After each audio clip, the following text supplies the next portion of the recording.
নমস্কার।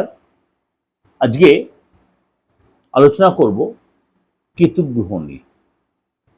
ছায়াগ্রহ কেতু খুব ভাইটাল, কেননা রাহু বা কেতু দুটোই ছায়াগ্রহ, কিন্তু দুটোরই কিন্তু আমাদের জীবনে বিশাল একটা প্রভাব।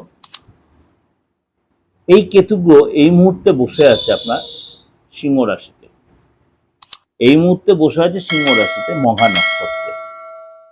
আমি আপনাদের কাছে যখন আলোচনা করি কিছু গ্রহ নক্ষত্রের ট্রানজিট নিয়ে, সেটা আপনাদের কাছে কিছু কিছু লোকের কিছু কিছু আমার ভিউয়ার্সের রিকোয়েস্ট যে নক্ষত্র নিয়ে আলোচনা করলে বা গ্রহ নিয়ে আলোচনা করলে তাদের ট্রানজিট নিয়ে একটু আলোচনা করবে, তাহলে আমরা কিছুটা অবগত হতে। কারণ সবাই যে জ্যোতিষ শেখার জন্য, অনেকে নেশার জন্য বা পেশার জন্য জ্যোতিষ শিখতে চান না। জ্যোতিষটা অনেকে একটা বলতে একটা নেশা বলতে পারে, তার জন্য অনেকে জিনিসটা দেখে বা পরে তার সবসময় সে জ্যোতিষে যাবে তা নয়। তাদের জন্য এই আলোচনাটা যে কেতু গ্রহ এই মুহূর্তে বসে আছে আপনার মঘা নক্ষত্রে। এই কেতু গ্রহ যখন তার নক্ষত্রের পদ চেঞ্জ করবে, তখন কিন্তু তার 12 রাশির ক্ষেত্রেই তার একটা এফেক্ট হবে।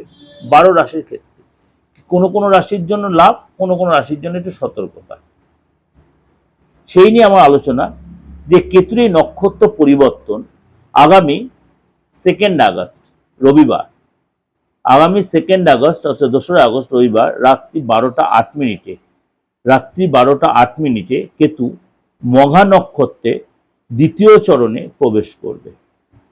মঘা নক্ষত্রের দ্বিতীয় চরণে প্রবেশ করবে। এই অবস্থানে এই দ্বিতীয় চরণে কেতু মঘা নক্ষত্রে 3 অক্টোবর পর্যন্ত এখানেই থাকবে। এই সময় কিছু রাশির জন্য ভালো অবশ্যই দেবে, কিছু রাশিকে একটু সতর্কতা ও সাবধানতা অবলম্বন ক্ষেত্রে 12 রাশির ক্ষেত্রে। এবার আপনি বলবেন যে দাদা আমি তো আমার রাশি নক্ষত্র জানি না, আপনি তো আলোচনা করলেন, তাহলে আমি আমার ক্ষেত্রে কি করে বুঝবো যে কেতুর জন্য আমার এফেক্ট হয়, তাহলে কি আমি একটা ক্যাটসাই পড়ে নেবো? একদম ভুল চিন্তা ভাবনা, একদম সর্বৈব ভুল চিন্তা ভাবনা। কেতু খারাপ হলে আপনি সঙ্গে সঙ্গে ধূমাবতীর পুজো করে ফেললেন, আপনি কেতু খারাপ হলে সঙ্গে সঙ্গে আপনি একটা ক্যাটসাই পড়ে নিলেন, কেতু খারাপ হলে সঙ্গে সঙ্গে আপনি কালো কুকুর বা সাদা কুকুরকে খাওয়াতে শুরু করলেন, এইভাবে বিচার নয়। বা কেতুর মন্ত্রে জপ করে ফেললেন পলালদুম সংকাশন তারাগ্রহ বিমধ্যকম রুদ্রম রুদ্রতম পুরন্ত পূর্ণমাম, তা নয়, তা নয়। আপনার কেতু কোন সিচুয়েশনে রয়েছে, কি হাতে, কি আপনার হরোস্কোপে, কি আপনার বাস্তুগত ক্ষেত্রে, তার উপরে অ্যান্টাসিড অনেক রকম আছে। অ্যান্টাসিড আপনার ক্ষেত্রে কোনটা প্রযোজ্য বা আমার ক্ষেত্রে কোনটা আছে, একমাত্র অভিজ্ঞ ডাক্তার, পাশ করা ডাক্তারই বলতে পারে। আপনার ক্ষেত্রে কেতুর যদি কোনো ফ্যাক্টর হয়ে থাকে বা কেতুটাকে ডেভেলপ করলে আপনার কোন দিকে ভালো হবে, কেতু খারাপ হলেই যে আপনার শত্রুতা হবে, কেতু ভালো করলেই যে আপনি লাভবান হবেন, কেতু কার জন্য ভালো করলে লাভ হয়, এইটা আগে বুঝতে হবে। সুতরাং এটা অ্যাকচুয়াল অভিজ্ঞ অ্যাস্ট্রোলজি না হয় আপনাকে সেই গাইডটা দিতে হবে। অন্যথা গ্রহের চেয়ে কেতু বা রাহুর বিচারটা খুব একটু আপনাকে সংযত করতে হবে।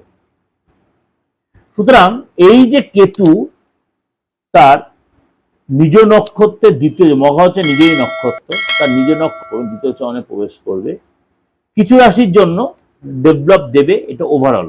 তার মধ্যে হচ্ছে সিংহ রাশি। সিংহ রাশির এই পরিবর্তন, কেন আপনার রাশিতেই কেতু বসে আছে, আপনার জন্য ভালো মন্দ মিশিয়ে দেবে। আপনার মধ্যে একটা আধ্যাত্মিক পাওয়ার বাড়বে, ইনটিউশন পাওয়ার বাড়বে। আপনি যদি জ্যোতিষ জগতে থেকে থাকেন, আপনি যদি তন্ত্র জগতে থেকে থাকেন, আপনার কিন্তু ডেভেলপ করবে, কিন্তু একটা অস্থিরতা বোধ আপনার মধ্যে কাজ করবে। আপনি কমিটমেন্ট করার আগে ভেবে চিন্তে করবেন। আপনার কিন্তু হঠাৎ কোনো প্রাপ্তি যোগ, হঠাৎ লাভ, হঠাৎ উন্নতি, যত আপনার ঢাইয়া থাকুক আপনার কিন্তু লাভ হবে। কিন্তু কোনো কোনো ক্ষেত্রে আপনার কিন্তু খরচ হবে, সন্তানের পারপাসে খরচ, আপনার নিজের হেলথের পারপাসে খরচ, আপনার গুপ্ত শত্রু থেকে সাবধানতা হতে হবে। সিংহ রাশি খাওয়া দাওয়ার প্রতি কন্ট্রোল রাখবেন।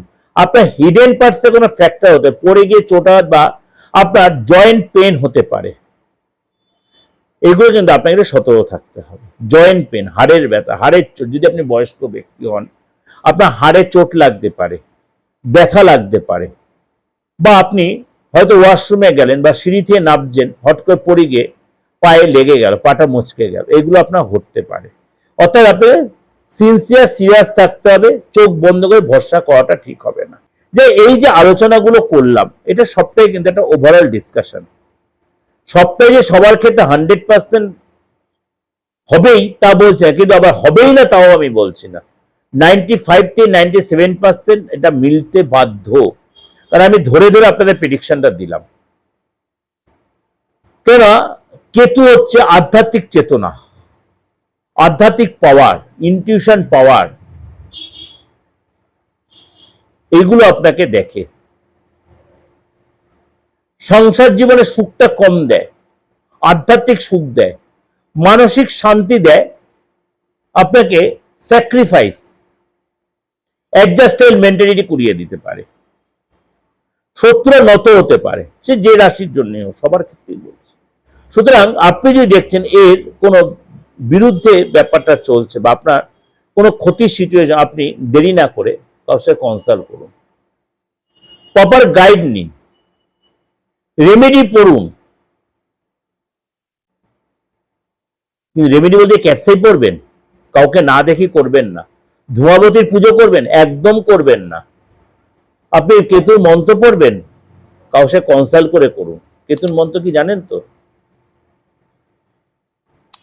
পলালদুম শঙ্কাশং তারগ্য বিমজ্জকম রুদ্রং রুদ্রতকং পুরন্তং কেতু প্রণমাম্যহম। আপনি করতে পারেন, কিন্তু কাউকে কনসাল্ট করে করুন। ধূমাবতীর পুজো তো ভুলে করবেন না কাউকে কনসাল্ট না করে, ভালো তান্ত্রিকের সাথে কনসাল্ট না করে। এটুকু আপনাকে গাইড করলো।